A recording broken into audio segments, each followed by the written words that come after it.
Hello friends, તો સ્વાગત છે તમારું મારી ચેનલ દીપિકાસ કિચનમાં. અને આજે આપણે બનાવવાના છીએ સ્ટ્રીટ સ્ટાઇલમાં, પરંતુ આપણા ઘરના જ સ્ટ્રીટમાં તો શું છે કે આપણને બધા શાકભાજી નથી મળતા, પરંતુ આજે ઘરમાં જ હેલ્ધી એવી રીતે આપણે ભાજીપાઉં બનાવવાના છીએ. તો ચાલો વિડીયો સ્ટાર્ટ કરી લઈએ. તો આજના શિયાળાની સિઝનના લીધે આપણે બધા જ શાકભાજી એડ કરીને આજે ભાજીપાઉં બનાવવાના છીએ. તો સૌથી પહેલાં કુકરમાં ફુલાવર લીધું છે, ગાજર એડ કર્યું છે અને ત્યારબાદ બટેકા અને બીટ એડ કર્યું છે. બીટના લીધે શું છે કે ભાજીનો કલર એકદમ ખીલીને આવશે. જો તમે મારો સૂપવાળો વિડીયો જોયો હોય તો એમાં પણ ટમેટાના સૂપમાં પણ મેં બીટ એડ કર્યું હતું, એટલે કલર પણ તમે જુઓ તો મારો વિડીયો જરૂરથી જોજો. હવે આની અંદર મેં બાળકોને ન ભાવે એવું રીંગણ એડ કરી લીધા છે. જો બાળકોને રીંગણ ખવડાવો તો આવી રીતે ભાજીમાં પણ તમે એડ કરીને ખવડાવી શકો છો. અને એને પણ આપણે 1 ચમચી જેટલું મીઠું એડ કરીને બધા શાકભાજીને પાણી નાખીને બાફી લેવાના છે. અને અહીંયા મેં વટાણા છે એ કુકરમાં નહીં, પરંતુ આવી રીતે તપેલીમાં અલગથી બાફવા માટે રાખ્યા છે. કારણ કે બટેકાની બધાની સાથે આપણે બધા વટાણા બાફીએ છીએ તો એ એવી રીતે એકદમ ઝીણા થઈ જાય છે, પરંતુ આપણે વટાણાને આખા રાખવાના છે, એટલે આપણે આવી રીતે અલગથી બાફીશું.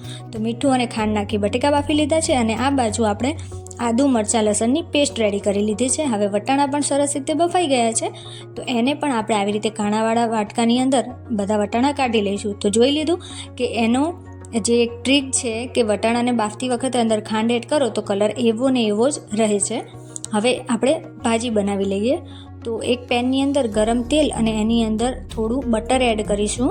ત્યારબાદ એની અંદર જીરું એડ કરી લઈએ. અને જીરું સરસ રીતે ગરમ થઈ જાય ત્યારબાદ એની અંદર આપણે ચોપરમાં ચોપ કરેલી, અહીંયા મેં 2 નંગ ડુંગળી લીધી હતી, તો એ એડ કરી લઈશું. અને એને પણ આપણે સરસ રીતે સાતળી લઈશું. અને ડુંગળી સરસ રીતે સતળાય અને 2 જ મિનિટ સાતળીને એની અંદર આપણે આદુ મરચાં અને લસણની જે પેસ્ટ રેડી કરી હતી એ એડ કરી લઈએ. અને એને પણ આપણે સરસ રીતે જ્યાં સુધી લસણ અને આદુ મરચાં છે એ સરસ રીતે સતળાઈ ન જાય, ડુંગળી ચડી ન જાય, ત્યાં સુધી આપણે એને સાતળી લેવાની છે.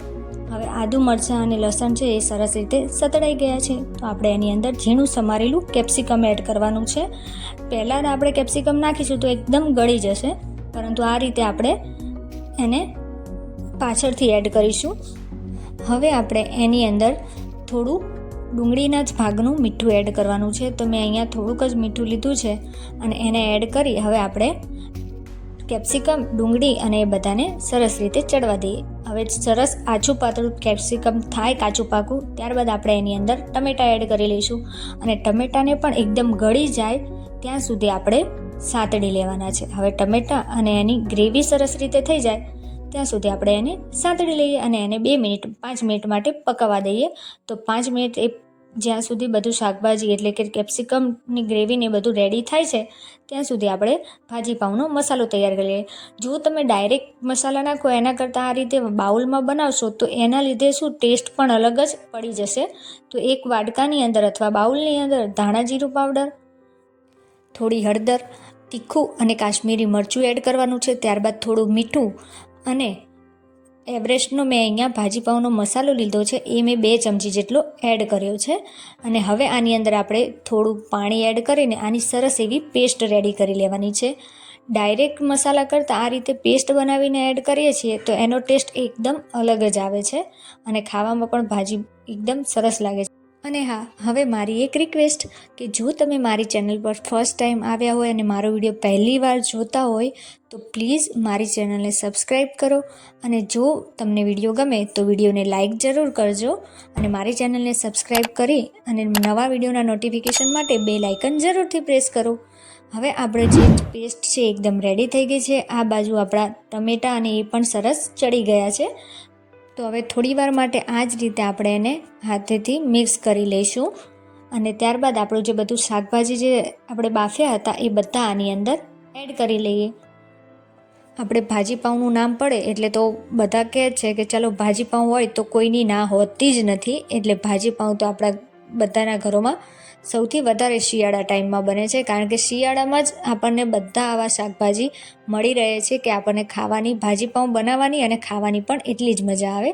તો આપણે બધા શાકભાજી એડ કરી લીધા છે. તો હવે આને આવી રીતે ભાજીપાઉંના મેશરથી બધા જ શાકભાજી આવી રીતે આપણે મેશ કરી લેવાના છે. અને આપણે સરસ રીતે કે વધારે શું અમુક જગ્યાએ બધા બ્લેન્ડરથી પણ આવી રીતે ગ્રેવી એકદમ બનાવી દે છે, પરંતુ આ પ્રેસ કરવાથી શું છે કે આપણે થોડું થોડું જાડું આછું પતલું પણ જાડું પાકું પણ શાકભાજી રહે છે, તો એ પણ ખૂબ જ મજા આવે છે. હવે આપણી અંદર આપણે થોડું પાણી એડ કરી લઈશું અને બધા જે આપણે પેસ્ટ રેડી કરી હતી એ પણ એડ કરી લઈએ અને એને આવી રીતે મિક્સ કરી લઈએ. જો તમારે આ પહેલાં જ્યારે શાકભાજી નાખ્યા એની પહેલાં પણ એડ કરવું હોય તો તમે ત્યારે પણ એડ કરીને પછી શાકભાજી નાખી શકો છો. મેં આ વખતે ત્યારબાદ જ નાખ્યું છે. હવે આપણે જે વાડકાની અંદર પણ થોડો પેસ્ટ રહી ગયો હોય તો એને પણ આવી રીતે આપણે પાણી નાખીને એની અંદર આપણને શું છે કે ભાજીની અંદર પાણી થોડું નાખીને ચડવવું જ પડશે, તો આપણે આવી રીતે પાણી એમાં જ નાખીને આપણે ધોઈ લઈશું સરસ રીતે. તો આપણું પાણી પણ એડ થઈ ગયું છે. હવે આને બધા મસાલા છે એને સરસ રીતે પહેલાં તો મિક્સ કરી લેવાના છે બધી ભાજીની અંદર, એટલે એને સરસ રીતે આપણે મિક્સ કરી દઈએ. હવે એને ઢાંકણ ઢાંકીને એને 5 થી 6 મિનિટ માટે રહેવા દઈશું, પરંતુ એની પહેલાં એની અંદર આપણે થોડું બટર એડ કરી દઈશું. બાળકોને બધાને અત્યારે શું છે કે બધાને ભાજી હોય કે કોઈ એવી આઈટમ હોય કે એમાં બટર વધારે અત્યારે જોઈએ છે, બધા બટર વધારે જ ખાય છે, અને ભાજી હોય એમાં તો બટરનો ટેસ્ટ આવે એટલે ભાજીનો ટેસ્ટ ઓર સરસ થઈ જાય છે. જો તમારે બટર થોડું વધારે નાખવું હોય તો તમે એ રીતે પણ એડ કરી શકો છો. આમાં બટરના લીધે ટેસ્ટ તો સરસ આવે જ છે, પરંતુ પાઉં પણ તમે કરો તો પણ બટરથી જ કરો, એ વધારે સરસ લાગશે. હવે આપણે જે વટાણા બાફ્યા હતા એ આપણે એડ કરી લઈશું. આ બાફેલા વટાણા છે કે એને આપણે જો મેશ કરો તો પણ લોકો કરે જ છે, પરંતુ આ રીતે જો કોઈને લાગે કે અમને તો શું છે કે જો ગ્રીન વટાણા છે એ ઉપરથી થોડા દેખાય તો જ વધારે મજા આવે છે, એટલે મેં વટાણા આ રીતે અલગથી બાફ્યા હતા અને એન્ડના જ્યારે બધું શાકભાજી મેશ કર્યું ત્યારબાદ જ એડ કરી દીધા હતા. હવે થોડું પાણી વધારે મેં એડ કર્યું છે અને હવે આપણે એને થોડું મિક્સ કરી લઈએ અને એને ઢાંકીને થોડી વાર માટે રહેવા દઈએ. તો 5 થી 6 મિનિટ આપણે એને બધા જ મસાલા છે એટલા ચોળવી લઈશું અને પાણીનો ભાગ ઓછો થાય એ ત્યાં સુધી આપણે એને ચડવી લઈશું. તો હવે આપણી ભાજી છે એ એકદમ રેડી થઈ ગઈ છે. તો હવે આની ઉપર આપણે થોડી ધાણા ભાજી છે એ સમારેલી એ એડ કરી લઈશું અને એને પણ સરસ રીતે હવે મિક્સ કરી લઈએ. તો બધી ધાણા ભાજી આપણી નખાઈ ગઈ છે, ભાજી પણ એકદમ રેડી થઈ ગઈ છે અને હવે આને આપણે સર્વ કરીશું. તમને આ ભાજી છે આ રીતના ભાજી બનાવો અને જો મારી રેસીપી તમને ગમે ને એ રીતના ભાજી બનાવો તો તમે ચોક્કસથી જણાવજો મને કે તમને કેવી લાગી મારી આ ભાજીની રેસીપી. હવે ભાજી અને પાઉંને સર્વ કરી લીધા છે અને જોડે આપણે કોબીજ અને ડુંગળીનો કચુંબર લીધું છે અને થોડું લીંબુ છે એ આપણે આવી રીતે ભાજીમાં ઉપરથી પણ એડ કરી લઈએ. જો તમને વિડીયો ગમ્યો હોય તો લાઈક જરૂર કરજો.